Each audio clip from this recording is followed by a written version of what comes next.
नमस्कार मित्रों, एक बार फिर से श्री राम क्लासेस बीकानेर में आप सबका हार्दिक स्वागत है, हार्दिक अभिनंदन है।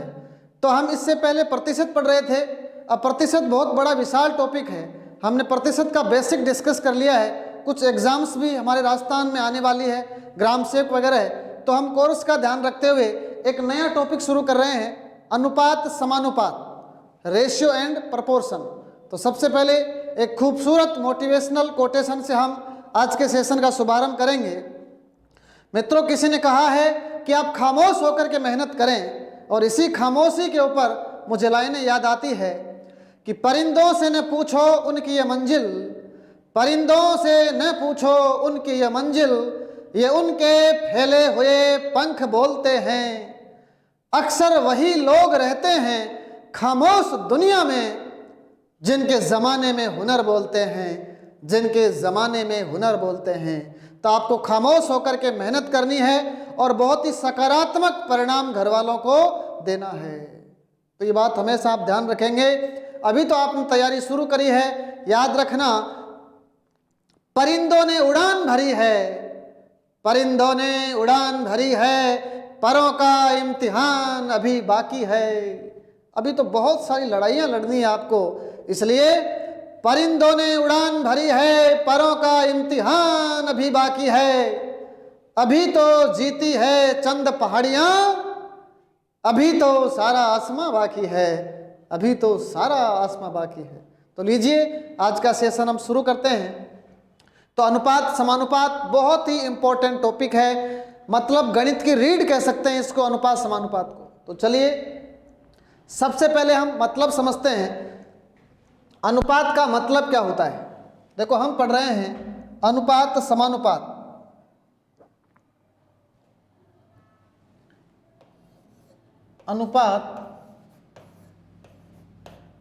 अनुपात का मतलब क्या होता है? Ratio is a just like a divide.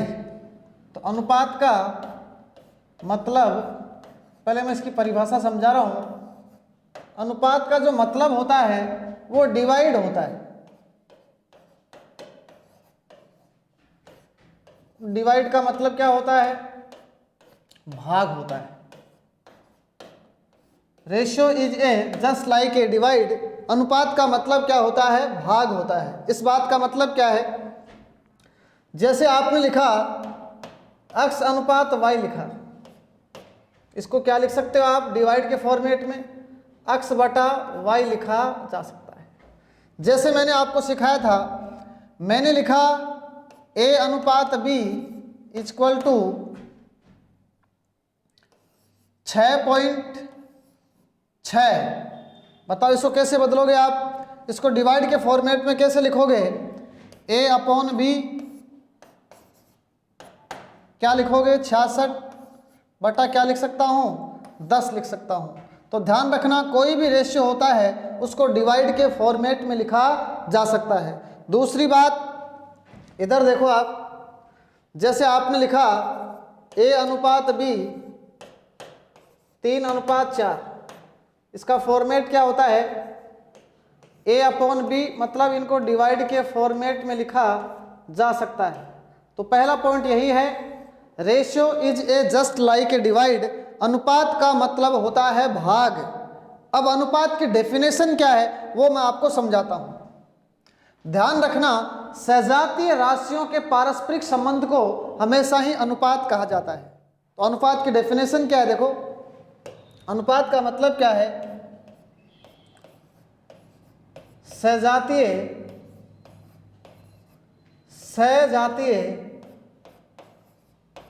मतलब यूनिट सेम होनी चाहिए। सजातीय राशियों के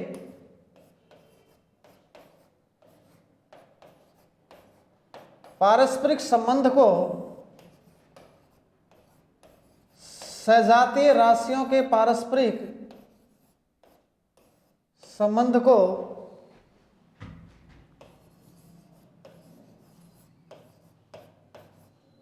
अनुपात कहा जाता है।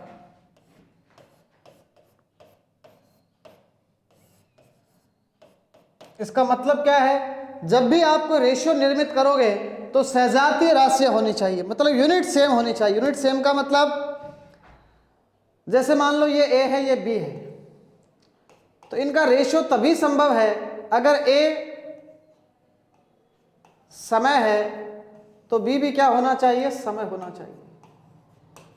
मतलब इनकी सजातीय होनी चाहिए, जाति सेम होनी चाहिए। जैसे मान लो आपने लिखा 2 घंटे, यहां लिखा मान लो 70 मिनट, आपको आपसे बोले क्या इनका रेशियो बना सकते हो आप? हाँ, इनका रेशियो बनाया जा सकता है। क्या कारण है? क्योंकि घंटा भी समय की इकाई है और मिनट भी समय की इकाई है, तो इनका रेशियो कैसे बनेगा? 2 घंटे में कितने मिनट होते हैं? 120 मिनट, और ये कितना मिनट हो गया? 70 मिनट। हाँ, इनका रेशियो बनाया जा सकता है। इनका रेशियो क्या बनेगा? 12:7। तो ध्यान रखना, अनुपात सिर्फ उन्हीं संख्याओं का बनाया जाता है जिनकी इकाइयां समान हो। जैसे आप ए और बी का रेशियो बनाना चाहते हैं, अगर ए दूरी की इकाई है तो ये भी क्या होनी चाहिए? फिर डिस्टेंस ही होनी चाहिए। ये ध्यान रखें, दोनों डिस्टेंस होनी जरूरी है। इसका मतलब क्या हुआ? जैसे ए की वैल्यू है 5 किलोमीटर, बी की वैल्यू है 1200 मीटर। क्या रेशियो बना सकते हो? हाँ, बना सकते हैं, क्योंकि ये किलोमीटर भी दूरी की इकाई है और ये क्या है? 1200 भी दूरी की इकाई है। इसका मतलब इनका रेशियो बनाया जा सकता है। 5 किलोमीटर में कितने मीटर होते हैं? 5000। ये कितना आ जाएगा? 1200। तो 2 जीरो तो कट गया, 2 से और काट सकते हैं हम, 25:6। तो ध्यान रखें, रेशियो की डेफिनेशन यही है कि सजातीय राशियों के पारस्परिक संबंध को अनुपात कहा जाता है। तो सजातीय राशियों का होना जरूरी है। जैसे मैं एक उदाहरण लिखता हूं,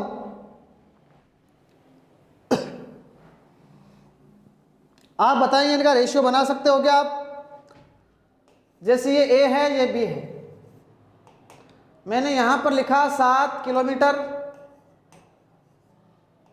यहां पर लिखा 12 घंटे। क्या इनका रेशियो बना सकते हैं? ये ए तो किलोमीटर में है और ये किस में है? मतलब ये तो एक दूरी की यूनिट है और ये समय की इकाई है। राशियां सजातीय नहीं है, सजातीय राशियां होना जरूरी है। ये तो अलग अलग इकाइयां हैं, इनका मतलब इनका अनुपात नहीं बना सकते। तो ध्यान रखें, अनुपात तभी संभव होता है जब सजातीय राशियां होती है। तो ध्यान रखना, सजातीय राशियों के पारस्परिक संबंध को क्या कहा जाता है? अनुपात कहा जाता है। तो चलिए अब हम रेशियो का शुभारंभ करते हैं। सबसे पहले देखो, इस अनुपात के अनुप्रयोग क्या है। अनुपात अपने आप में एक टॉपिक ही नहीं है। अनुपात पढ़ने के बाद आपको क्या क्या समझ में आएगा? देखो, अनुपात के ऊपर टिके हुए कौन कौन से टॉपिक? अनुपात से ही जुड़ा हुआ होता है आयु।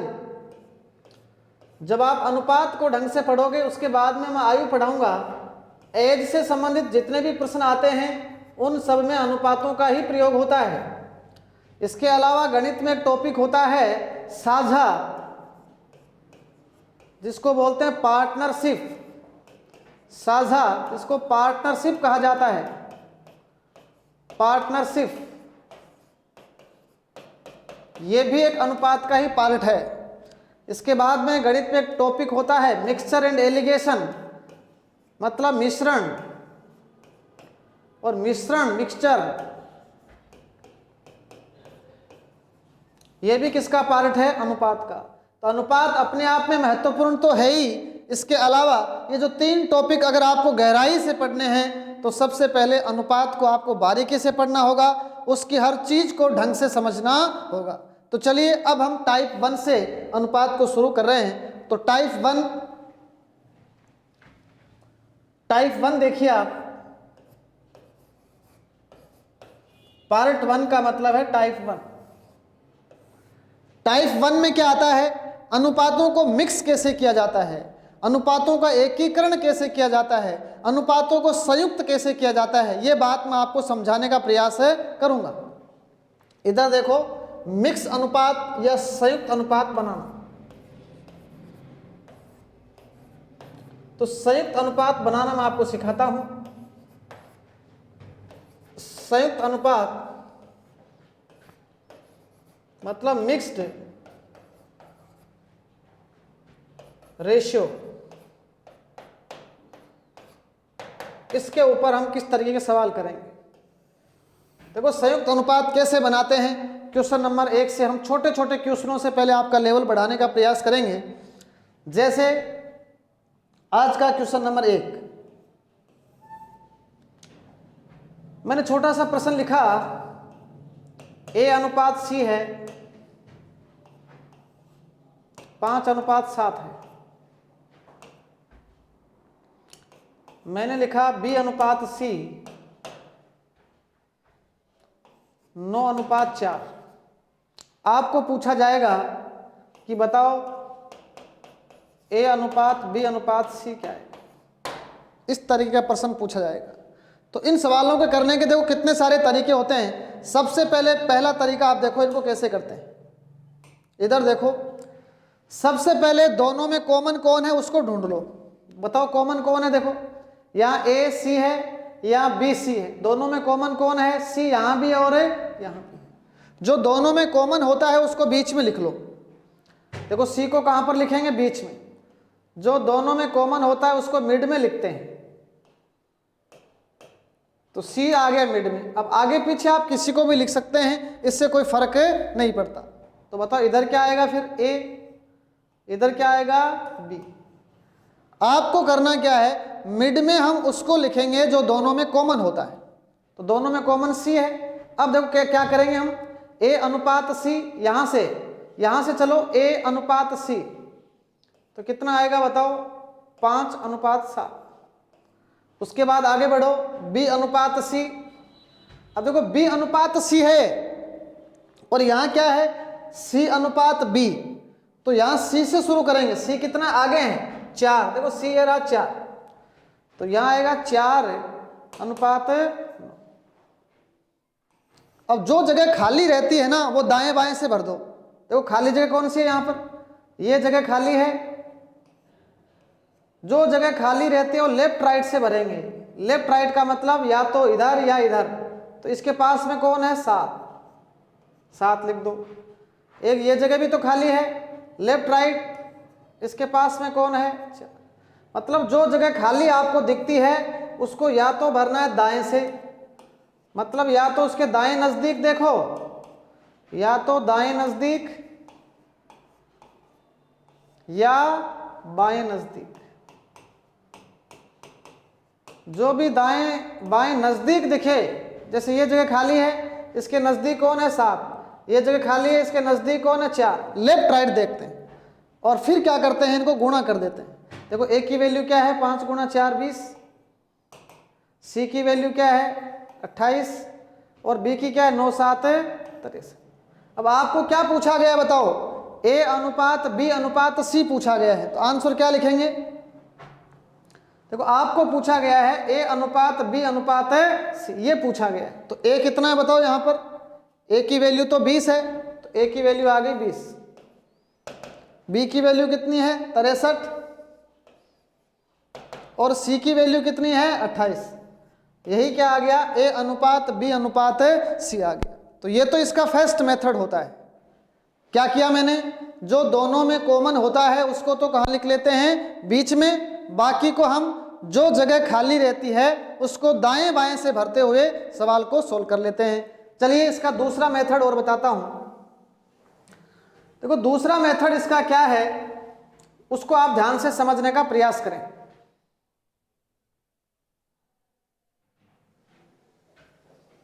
ये सवाल था। दूसरा मेथड क्या है, दोनों में कॉमन कौन है, देखो यहां ध्यान से समझो। दोनों में कॉमन यहां तो C है और यहां भी C। तो आपको क्या करना है, यहां C कितना है 7, देखो यहां C कितना है 7, तो इन दोनों अनुपातों को तो गुणा कर दो 7 से। देखो यहां C 7 है तो इन दोनों अनुपातों को गुणा कर दो 7 से। यहां C कितना था, यहां C 4 था, तो इन दोनों अनुपातों को गुणा कर दो 4 से। इसका मतलब C बराबर हो जाएगा। अब देखो C बराबर हो गया है 5 × 4 20, 7 × 4 28। यहां देख लो 9 × 7 63, 7 × 4 28। अब आपका C है वो सेम हो गया, देखो यहाँ C 28 है और यहाँ भी C कितना है 28। अब आप सीधा लिख सकते हैं, आपको क्या पूछा गया था, A अनुपात B अनुपात C। बताओ A तो कितना है 20 है, B कितना है, B देखो ये रहा 63 है, और C कितना है, C ये रहा 28। तो इस तरीके से भी इस प्रश्न को किया जा सकता है। तो या तो क्रॉस मल्टीप्लाई करके कर लो, या जो दोनों में कॉमन होता है उसको बीच में रख करके सवाल को सोल्व करते हैं। तो ये छोटा प्रश्न था। चलो एक क्वेश्चन हम ऐसा और लेते हैं। क्वेश्चन नंबर 2 देखो, क्वेश्चन नंबर 2, जैसे A अनुपात C है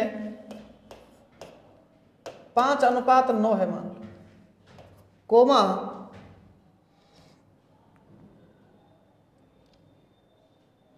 B अनुपात A है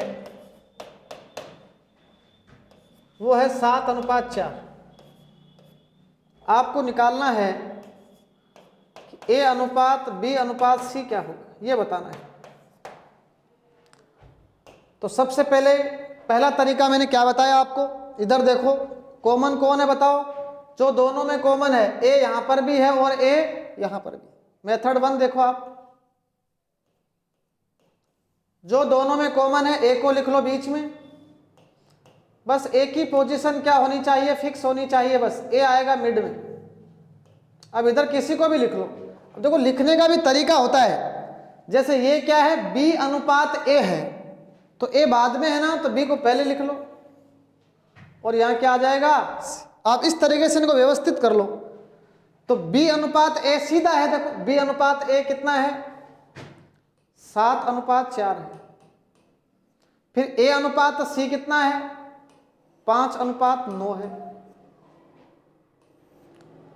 अब जो जगह खाली दिख रही है बताओ खाली कौन सी जगह है, ये जगह खाली है।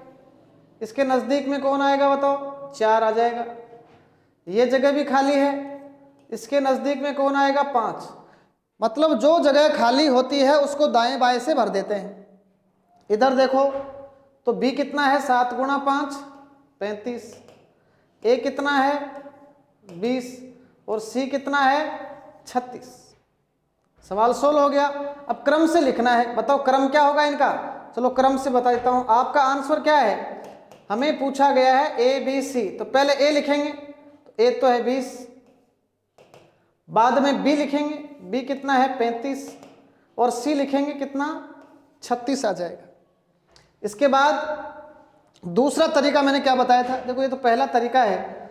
दूसरा तरीका क्या है, कॉमन कैसे छांटते हैं। देखो दूसरा तरीका, इधर ध्यान देना, प्रश्न क्या है, AC 5 9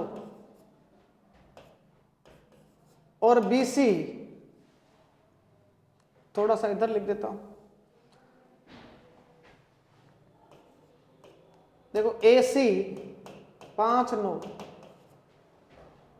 और BA 7 4। क्रॉस मल्टीप्लाई मेथड क्या है, दोनों में कॉमन तो A है, हमें पता लग गया। तो यहाँ A कितना है देखो 5, यहाँ A 5 है, इसको तो गुणा कर दो 5 से। यहाँ A कितना है 4, इसको गुणा कर दो 4 से। ऐसा करने से सेम हो जाएगा A। 5 गुणा 4 20, 9 गुणा 4 36। इधर देखो 7 गुणा 5 35, 5 गुणा 4 20। अब क्रम से लिखना है, तो क्रम से लिख देंगे हम। ABC कितना है, A तो 20 है, B कितना है 35 है, और C कितना है 36। तो यही तो है 20 35 36। अब तक मैंने क्या समझाया आपको, जो दोनों में कॉमन होता है उसको हम कहाँ लिखेंगे, बीच में लिखेंगे। इसके बाद सवाल अपने आप ही सोल्व होने लगेगा। तो ये क्वेश्चन नंबर 2 था। क्वेश्चन नंबर 3 देखो, अगर 4 4 अनुपात आपके पास आ जाते हैं तो आप कैसे करेंगे। क्वेश्चन नंबर 3 देखो, 4 वाला कैसे करेंगे। जैसे A अनुपात B है 3 अनुपात 2 है, B अनुपात C है 5:4 है। C/D है वो है 2:3। आपको बताना है कि A/B/C/D क्या होगा। तरीका इसका वही रहेगा। देखो कैसे करेंगे।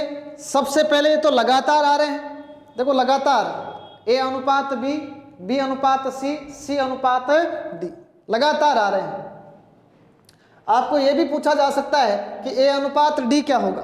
दोनों ही प्रश्न इसमें पूछे जा सकते हैं। पहले मैं ABCD निकालना सिखा देता हूं। देखो आप क्या करेंगे, पहले मैंने लिख लिया A, B, C और D लिख लिया। सबसे पहले हम चलेंगे सिस्टमेटिक। A/B कितना आएगा 3:2। उसके बाद B/C क्या आएगा 5:4। उसके बाद C/D कितना आएगा 2:3।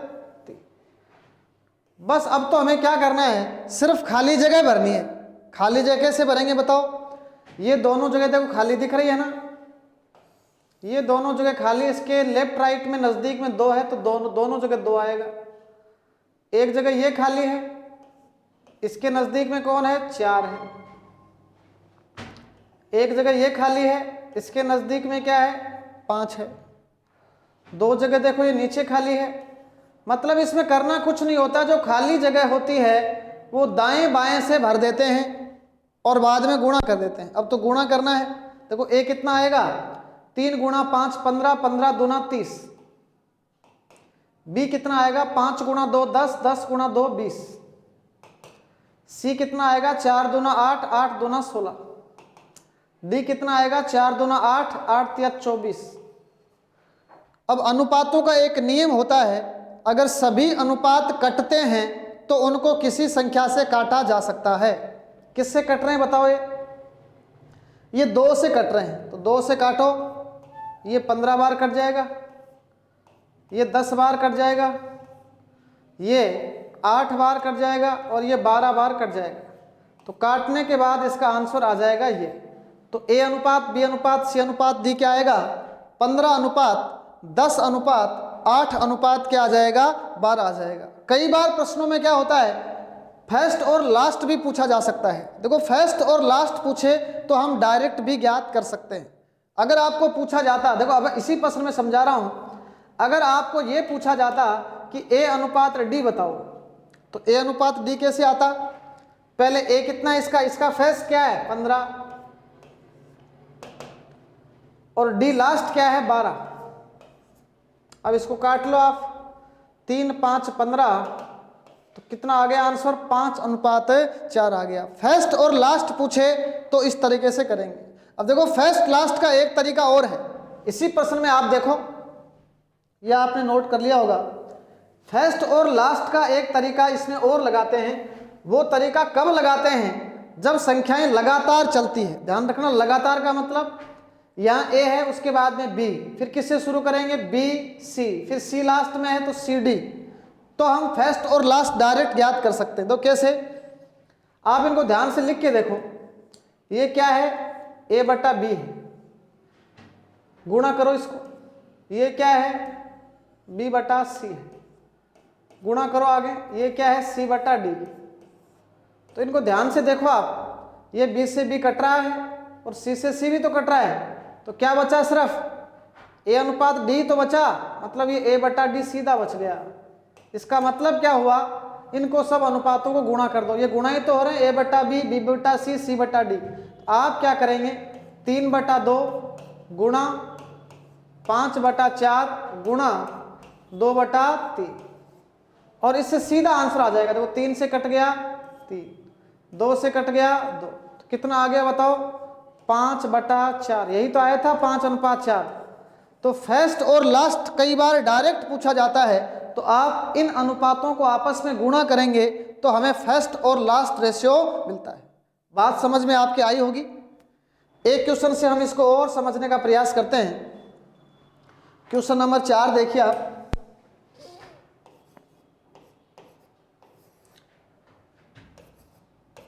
A अनुपात B है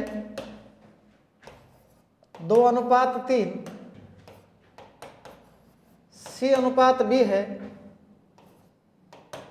6:5 और C अनुपात D है 2:1।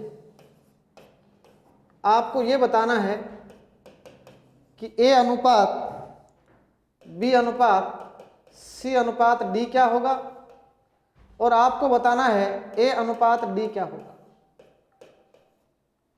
फर्स्ट लास्ट तो आप डायरेक्ट ही ज्ञात कर सकते हैं। पहले ABCD सिखाता हूं। देखो हम क्या लिखेंगे, A अनुपात B अनुपात C अनुपात D लिखेंगे।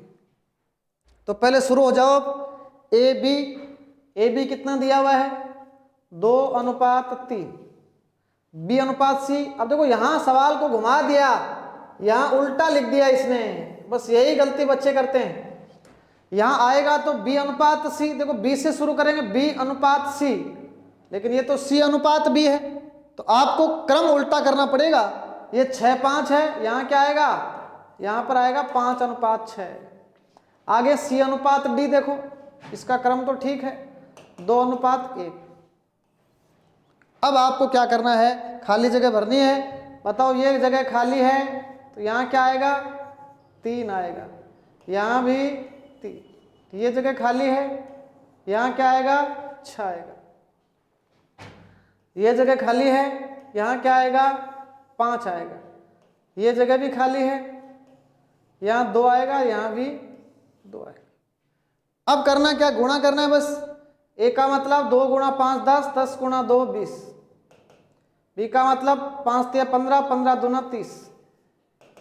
C का मतलब 6 × 18, 18 दूना 36। D का मतलब 6 × 3 18। गणित कहती है अगर ये कटता है तो इसको काटा जा सकता है, काट दो इसको 2 से।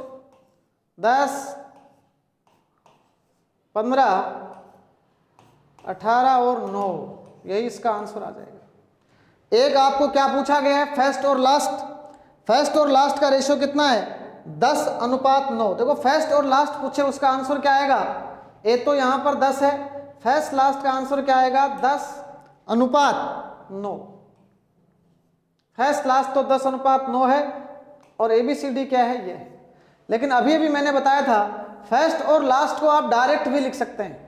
देखो फर्स्ट लास्ट को डायरेक्ट कैसे लिखें, अगर आपको AD ही पूछा जाता तो आप इतना प्रोसेस नहीं करते, आप सीधा ऐसे लिखते A/B,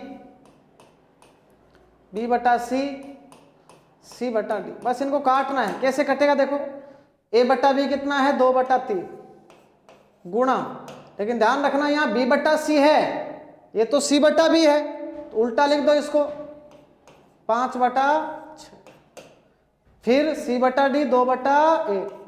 अब काट दो इसको, देखो काट रहा हूं मैं, कितना कटेगा 2 से काटो, कितनी बार कटेगा ये 3 बार। तो आगे सीधा आंसर आ गया। देखो 2 × 5 10 और 3 × 3 9, तो 10/9 ही तो है। ये भी क्या है 10:9 है। तो फर्स्ट और लास्ट को हम डायरेक्ट लिख सकते हैं, और ABCD को इस तरीके से क्रम बना करके लिखा जा सकता है। इस बात का आप विशेष ध्यान रखेंगे।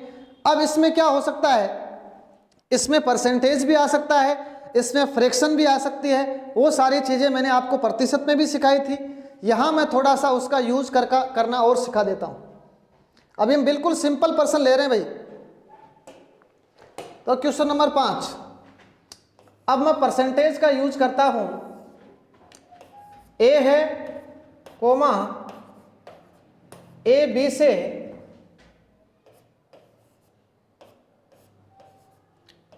12.5% कम है, A B से 12.5% कम है, तो आपको बताया है कि A अनुपात B क्या होगा। एक प्रश्न तो ये छोटा सा मैंने लिखा, एक प्रश्न मैंने और लिखा। देखो A है B से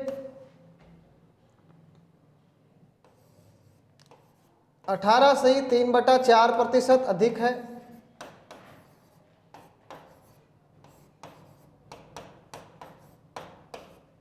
तो आपको बताना है A अनुपात B। अब मैंने प्रतिशत में आपको क्या सिखाया था वो चीज़ें यहाँ पर मैं काम में लूँगा। सबसे पहले हम क्या करेंगे, इनको भिन्न में बदल देंगे। देखो भिन्न में कैसे बदलते हैं, 12.5% कम है तो 12.5% का रेशियो होता है 1/8। अब जिसको नहीं पता है वो देख लो, जिसने अभी तक प्रतिशत नहीं पढ़ा है वो पीछे वीडियो को देख लें भाई। 12.5% कम है तो 12.5% का मतलब देखो 12 दूना 24 और 1 25/2 गुणा 1/100, 25 से कम 25, 25 400। इसका मतलब क्या है, 1/8 है। इसका मतलब 8 पर कितने की कमी आई है, 8 पर कितना कम है, 8 पर 1 की कमी है। तुलना किससे हो रही है, जिससे तुलना होती है ना वो नीचे वाला होता है। तुलना किससे हो रही है, देखो B से। इसका मतलब B अगर 8 है, B अगर 8 है तो A कम है, कितना कम है, 1 कम है। तो हो गया सवाल। आपको क्या पूछा गया है, A अनुपात B। इसका मतलब हुआ B अगर 8 है तो 1 कम है A, तो A 1 कम, 8 में से 1 कम हो गया, कितना आएगा, 7। तो इसका रेशियो क्या बनेगा, 7:8। तो ध्यान रखें, अगर डाटा प्रतिशत में है तो उसको भिन्न में बदल लो। जो नीचे वाला होता है ना वो हमेशा तुलना वाली संख्या होती है। तुलना किससे हो रही है, A B से 12.5% कम है तो B अगर 8 है तो A 1 कम हो जाएगा, 8 में से 1 गया 7। नीचे देखो,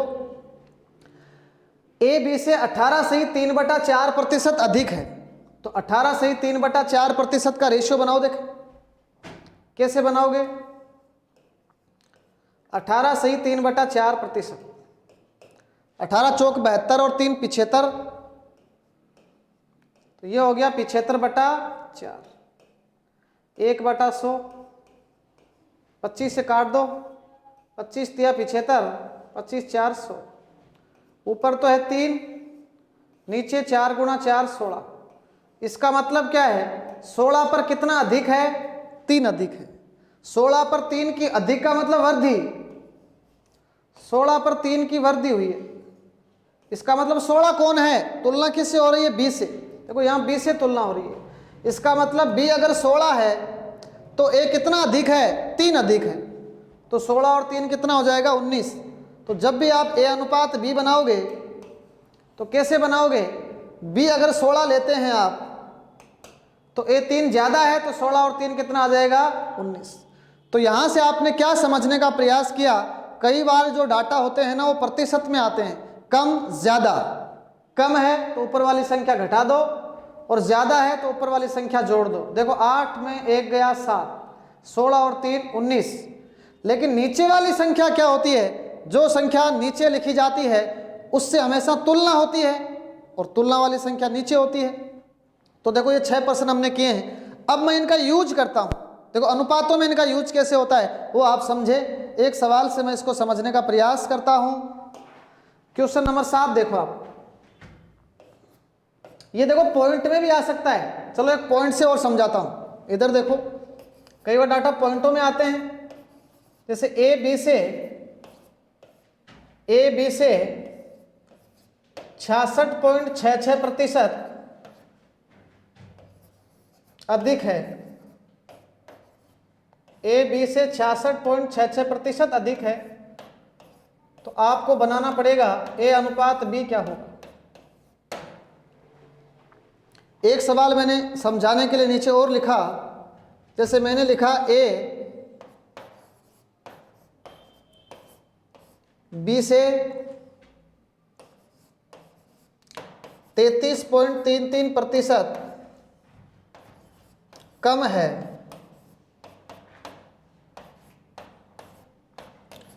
तो A अनुपात B क्या होगा। याद करो, इनको बोलते हैं आवर्ती दशमलव। ये जितने भी दशमलव है ना ये आवर्ती दशमलव है। इनको आपको डायरेक्ट याद रखना पड़ेगा। 0.66 है, इसका मतलब क्या होता है, 2/3 होता है। चलो इसको सरल करते हैं हम। इधर देखो, जो 66.66% मैंने लिखा है इसका मतलब मैंने क्या समझाया था, याद करो। 66.66 का मतलब होता है 66 सही 2/3%। इसको सरल कर लेंगे हम। 66 गुणा 3 198 और 2 200, 200/3 गुणा 1/100, 2 0 तो कट गया, कितना आ गया 2/। इसका मतलब क्या है 3 पर, इसका मतलब है 3 पर कितना अधिक है 2 अधिक है, 3 पर 2 अधिक है। इसका मतलब तुलना किससे हो रही है b से। इसका मतलब b अगर आप 3 लेते हैं तो a 2 अधिक है, तो आप लिख सकते हैं a अनुपात b आराम से। कैसे लिखोगे, b अगर 3 लेते हैं तो 2 अधिक है a, तो 2 ज्यादा हो जाएगा, कितना आ जाएगा 5, तो a अनुपात b क्या होगा 5:3 होगा। चलो इसको देखते हैं, 33.33%, 0.33 का मतलब होता है 1/3, 33 सही 1/3% है। ये पॉइंट्स आपको ध्यान में रखने हैं। 0.66 है तो 2/3 और 0.33 है तो 1/3। सरल करो इसको, 33 99 और 100, तो ये हो गया 100/3 गुणा 1/100, तो 2 0 से 2 0 कट गया, ये आ गया 1/3। इसका मतलब क्या है कम है, तो 3 पर कितना कम है 1 कम है, तो 3 पर कितने की कमी आई है 1 की कमी आई है। इसका मतलब तुलना किससे हो रही है b से। इसका मतलब b अगर 3 है तो a कितना कम है 1 कम है। तो चलिए इसको लिख देते हैं, a अनुपात b, तो b अगर 3 है तो a कितना कम है, 3 में से 1 गया 2, तो a अनुपात b कितना आ जाएगा 2:3 आ जाएगा। तो आपने समझने का इसको प्रयास किया। आज तो हमने इस टॉपिक को शुरू ही किया है, हमने बहुत ही बेसिक क्वेश्चन डिस्कस किए हैं। अभी टाइप 1 पूरी नहीं हुई है, टाइप 1 है इसकी सबसे महत्वपूर्ण इंपॉर्टेंट है, क्योंकि किसी बिल्डिंग की अगर नींव मजबूत है तो उस पर कितनी भी इमारतें बनाई जा सकती है। तो टाइप 1 अभी पूरी नहीं हुई है, अभी हमने इसके बारे में थोड़ा सा डिस्कस किया है, आगे इस टाइप को हम कंटिन्यू करेंगे। आज के सेशन में बस इतना ही, मिलते हैं अगले वीडियो में। बहुत बहुत शुक्रिया, जय श्री राम, धन्यवाद।